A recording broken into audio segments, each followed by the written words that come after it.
नमस्कार. मी रमेश चंद्रशेखर मेळकुंदे.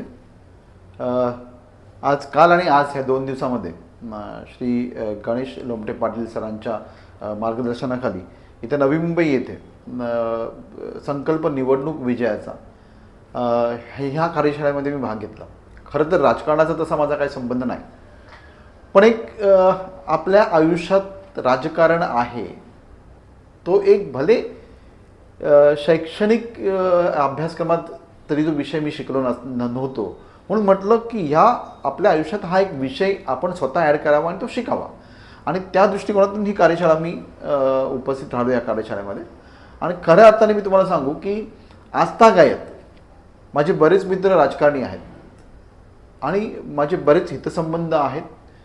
बोलत असताना नागरिकांना किंवा आमच्यासारख्या जनसामान्यांना राजकारण्यांची भुरळ पडते, त्यांच्या सफलतेची, त्यांच्या ऐश्वर्याची, त्यांच्या दबदब्याची, त्यांच्या पावरची.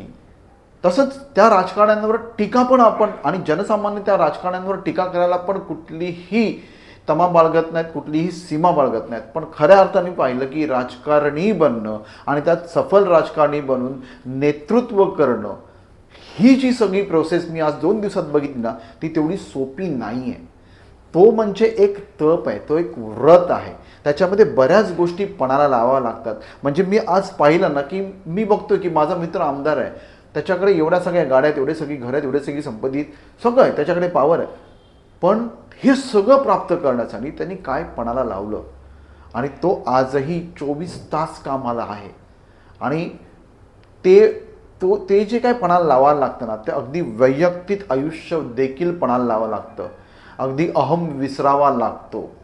आणि मी बऱ्याच गोष्टी शिकलो. म्हणजे आज मी तुम्हाला या 2 मिनिटाच्या माझ्या टेस्टिमोनियलमध्ये एवढं सांगू शकत नाही, पण मी आवर्जून सगळ्यांना सांगेन की राजकारण काय असतं, ते कसं केलं जातं आणि ते कसं शिकलं जातं ना, हे प्रत्येकाने जाणून घ्यावं. त्यानंतर आपण राजकारण्यांच्या सफलतेला किंवा सफलतेला भुरळ पडणे आणि असफलतेवर टीका करणं आपण सोडून देऊ. आणि खऱ्या अर्थाने Ganesh sir, I am really very thankful. आणि मी खरंच भाग्यशाली आहे की मी तुमच्या संपर्कात इथे आलो. धन्यवाद.